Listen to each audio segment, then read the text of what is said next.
On the profile interview segment this week, I'll be speaking with Honorable Adegboyega Adefarati, the Chairman House Committee on Labour and Employment. It tells me that it's important for organized labour, organized private sector and government to sit down on a round table towards ensuring that a committee is set up to address obsolete laws in the country. It's good to have you on the program. Finally, we get to meet after scheduling and rescheduling. Well, I can say I missed once or twice, but it's finally good to have you, sir. Thank you. So can you bring us up to speed? How has it been being the chairman of the House Committee on Labour and Employment? So far, what would you say that your office has been able to achieve? I think the major achievement of our committee is the minimum wage. I think we went through so many unpassed crises in resolving that issue. And I want to thank Mr. President for deploying very uncommon bargaining and negotiating skill in resolving the crisis, the impasse.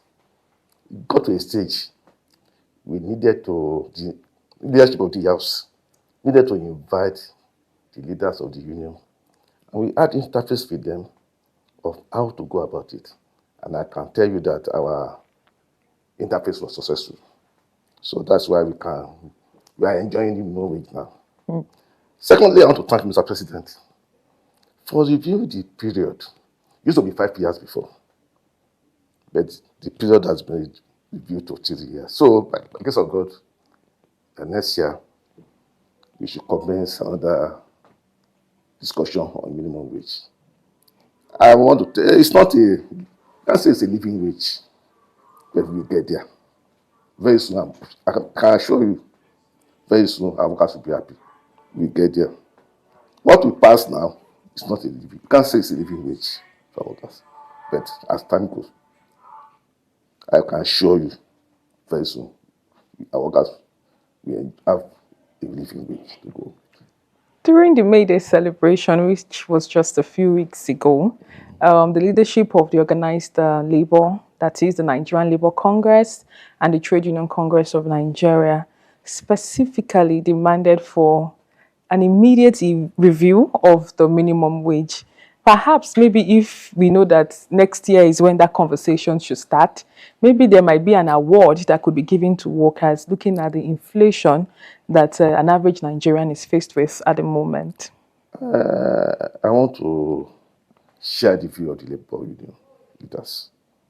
But it's a law now that we must review every 3 years. 3 years, and let's say for 3 years. So I will just employ them that we should wait till next year when we start another negotiation. I pray that time we will be able to achieve something better for our workers. Now, do you think waiting is going to be enough, owing to the fact that there are lots of expectations, tax has been increased, so many things. There's even this information now that it's possible that even the price of electricity might increase anytime from now. What do you think can be done in the immediate as someone that plays an intermediary between government and workers? Our own job is to create law. Our own job is to mediate. Is mediation. And so even as a mediator, what more do you think, or what can you suggest? Our own job is to mediate when there is interface, when there is crisis, impasse, when the executive. So for that no crisis? When the executive and the union have, maybe they are unable to agree, I want us to come in and mediate. That's our role. But that notwithstanding, we talk to the executive on how we can go about this issue. I can't just sit here now and tell you that this figure, because normally we are not part of the executive team. We are not part of the executive team. And this is between the executive and the union. And I understand why we are not part of the executive team, because if we are member of the executive, who will mediate for when there's crisis. So I think our role, and I want to thank the that honorable speaker has been doing very perfectly concerning our majority role. So, moving forward, still talking about the role of the federal government, the National Assembly in terms of ensuring that we have more people working in the country. Recently, the federal government came up with the initiative of the Renewed Hope Labor Employment and Empowerment Empowerment Program, program, LEAP, LEAP. which promises to create jobs for 2.5 million people. Can you tell us what your I reaction is to think this? this is a very novel idea by the federal government. And then the idea is the idea is to reduce unemployment in Nigeria. And these jobs are going to be remote jobs. It just made entirely with maybe software application, areas of IT, maybe online customers relation, online teaching. So these are things they are looking at. They want to change the narrative from what it used to be when, for our youth, that now the age, we are in age of STI and AI, science, technology, and innovation, and artificial intelligence. This is the age we are now. So that's the focus of the government in starting that kind of a program. Okay, so would you say that the initiative is in line with what young people are actually interested in compared to what it used to be before now? That's the in thing now, what globally. Remote work. Remote job, that's the in thing now. This is after post-COVID. It started during COVID. A great transition after COVID. So that's the in thing now globally. So it's not only in Nigeria.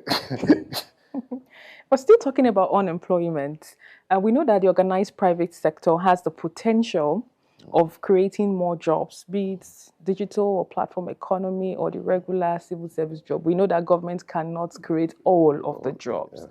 So what policies, what laws do you think are in place to ensure that we have people come and probably invest in the country or ensure that those that are in the system do not exit the country? About 2-3 months ago, I paid a visit to the Nigerian Labour Congress leadership, to the union, and it is unprecedented.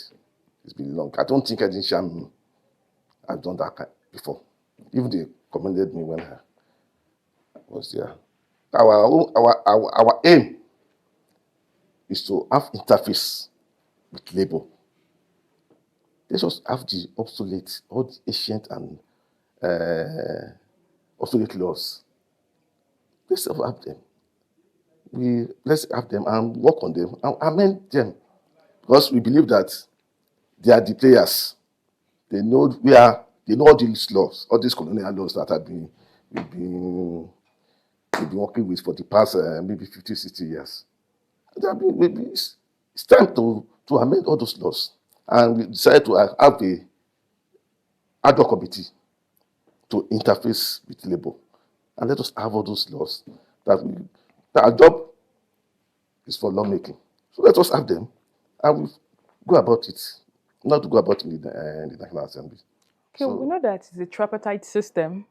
Personally, I appreciate the fact that you're not just sitting down back in the office to say this and this is the adjustment that needs to be made in terms of the laws.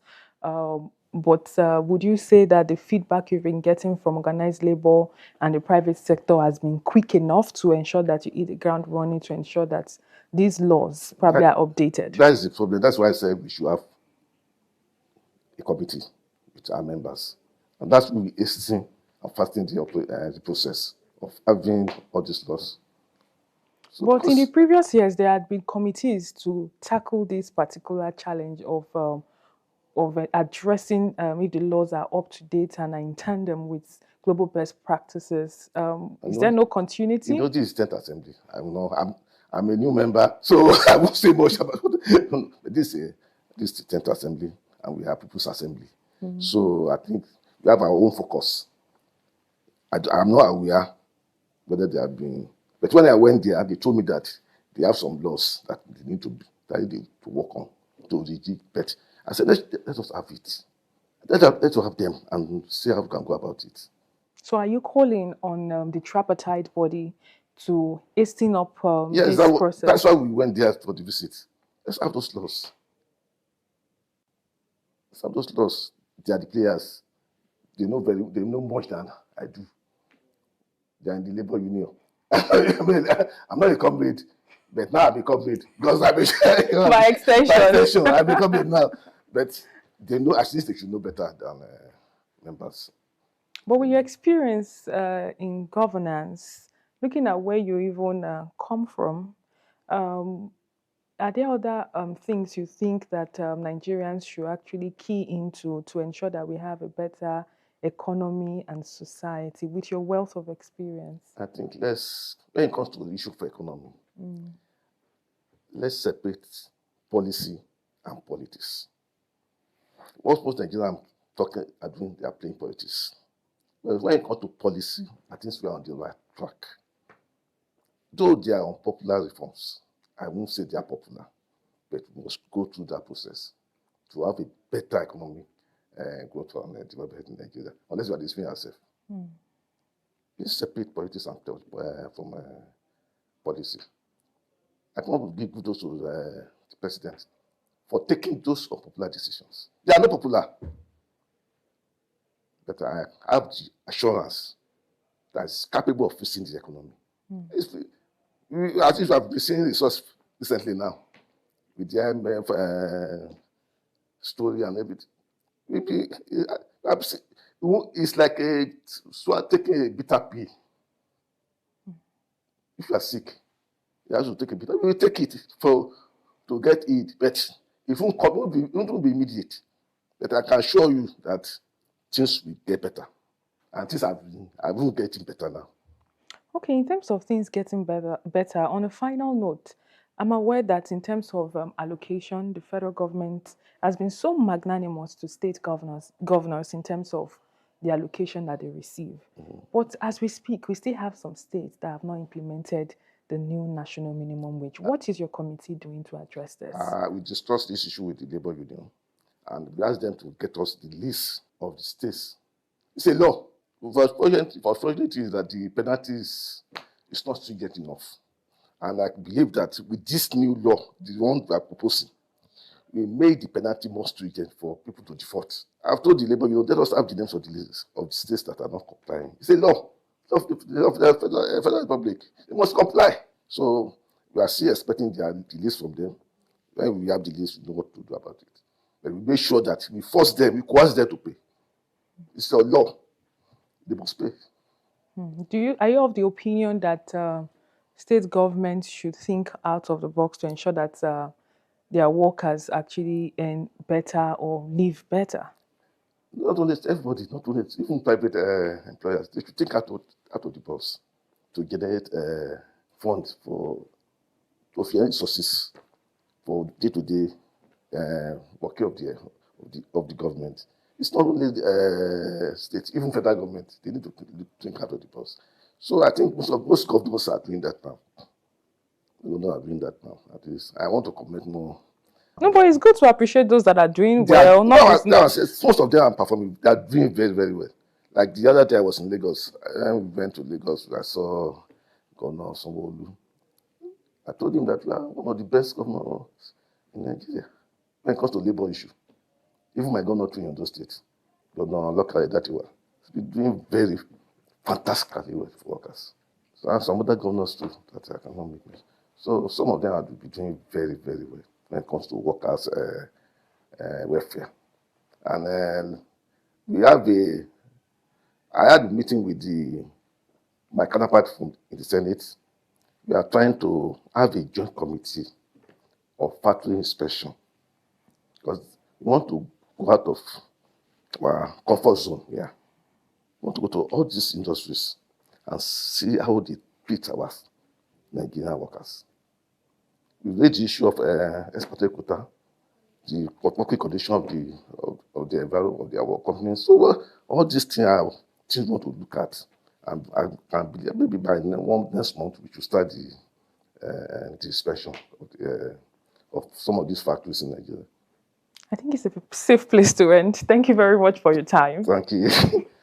And that's all we can take on today's edition of the program. Join us next week for a fresh edition of the show. I am Sharon Ijason. Thanks for watching, and remember that labor creates wealth.